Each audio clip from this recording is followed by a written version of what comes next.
구실이야기 170회입니다. 금융재산을 설명하는 영상입니다. 먼저 당연하게도 상속 개시일 기준의 모든 금융기관의 잔고증명서를 받아야 합니다. 간혹 고객들이 원스톱 서비스를 조회해서 제출하는 경우가 있는데 이는 돌아가신 날의 현황을 보여주는 자료는 아니므로 어디 계좌가 있다 정도로 참고만 해야 하고 실제로 모든 금융기관에 직접 발급받아야 한다는 점을 안내드립니다. 이 영상에서 설명할 목차는 이렇습니다. 은행에서 취급하는 예금이나 적금부터 증권사에서 취급하는 주식, 채권을 포함한 모든 금융상품까지 이 영상에서 다루고 차명계좌 이야기를 포함하여 참고하실 부분은 뒤이어 다른 영상에서 짧게 다루겠습니다. 은행이나 저축은행에서 취급하는 예적금 상품에 대한 평가입니다. 잔고증명서상 금액만으로 반영할 것이 아니라 미수이자도 반드시 확인해야 합니다. 상품별 이자율, 가입일부터 만기일까지 기간을 잔고증명서로는 확인할 수 없으니 고객에게 관련 자료를 해당 금융기관으로부터 확인해달라고 요청해야 합니다. 물론 이를 직접 계산하는 세무사님들도 계시던데 저 같은 경우에는 전부 고객에게 요청해서 받습니다. 세무사가 직접 계산해서 틀렸을 경우 책임 문제가 세무사에게 있지만 은행에서 작성해 온 자료는 세무사가 별도 검증 없이 그대로 믿고 반영해도 되기 때문입니다. 그런데 예적금 잔고 1천만 원 정도 되는 걸 이자율 4% 가정하더라도 얼마 안 될 거예요. 즉, 잔고의 모든 상품의 미수이자를 다 조회할 수는 없으니까 법에 정해진 것은 아니지만 상속세 추징될 때 유의미한 정도, 예를 들면 잔고 1억 원 이상의 예적금 상품만 미수이자를 확인하면 그렇게 많지도 않으니까 고객도 직접 알아보기 부담스럽진 않을 겁니다.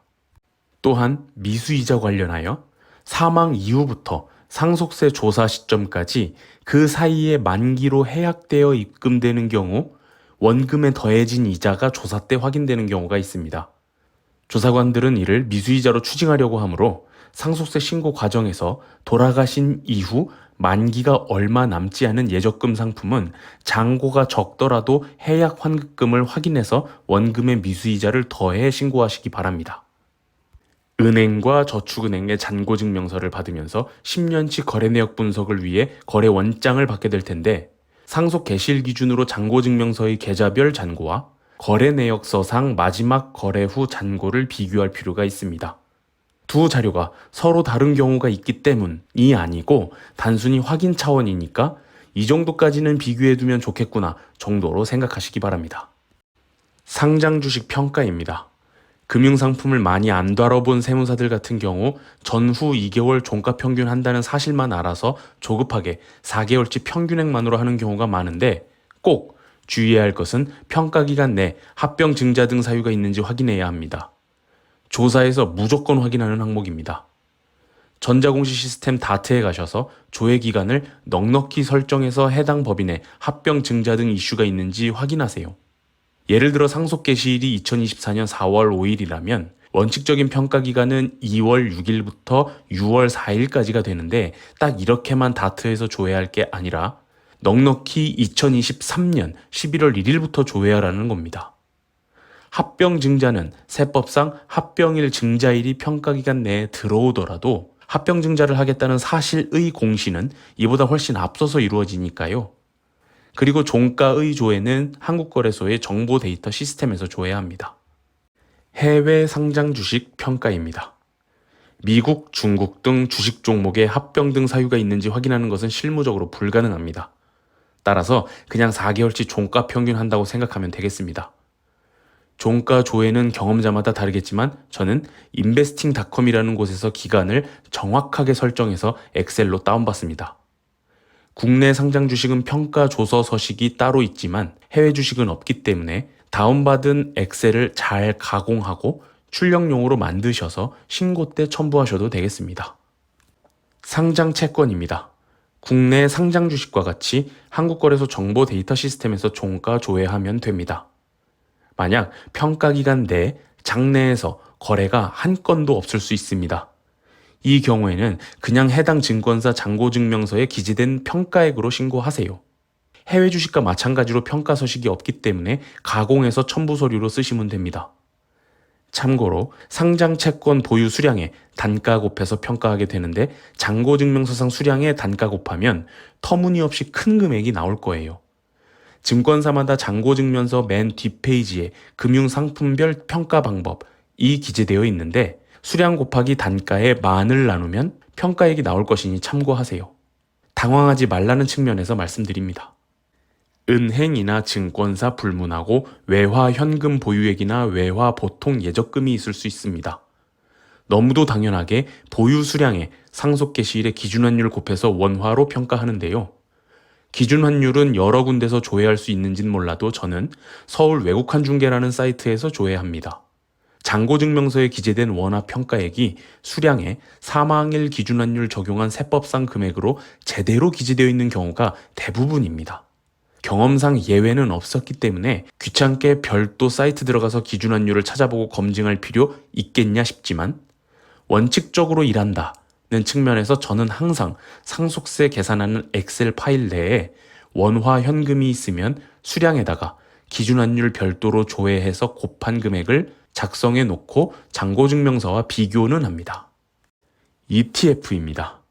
ETF도 펀드니까 법상 평가 방식을 적용하면 되는데 법에는 집합투자증권으로만 되어 있고 ETF도 적용될지 의문이어서 저는 예규를 찾아놓고 항상 이에 따라 평가하고 있습니다. 참고 예규는 재산 399, 2011년 8월 26일 예규인데 거래소의 기준가격으로 하거나 집합투자업자 또는 투자회사가 산정 공고한 기준가격으로 평가하는 것이라고 합니다. ETF의 상품을 한국 거래소에서 조회하면 기준가격이란 표현은 없습니다. 나름대로 제가 찾아본 바로는 한국 거래소에서 확인되는 순자산 가치를 기준가격으로 볼 수 있겠다는 생각이어서 저는 수량에 상속 개시일의 순자산 가치를 곱해서 평가합니다.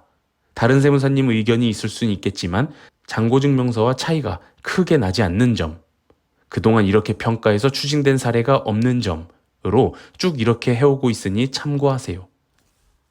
이외의 증권사 상품에 대한 평가입니다.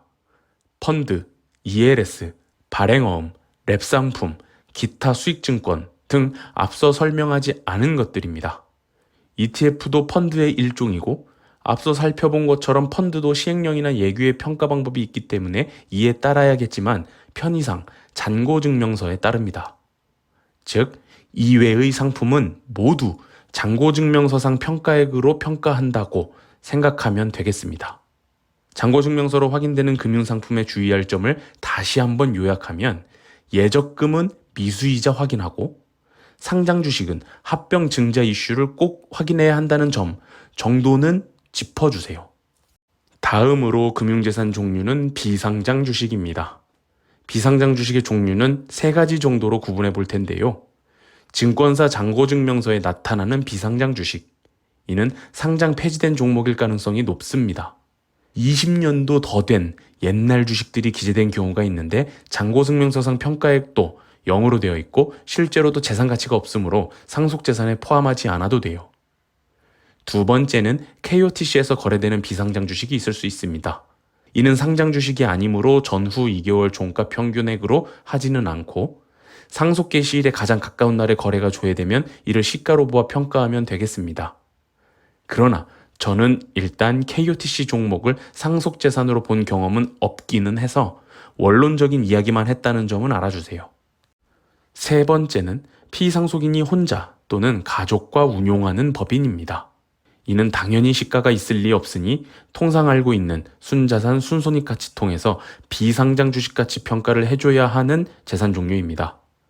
업무량이 대단히 증가하므로 상속세 수수료가 완전히 달라지게 되는데요.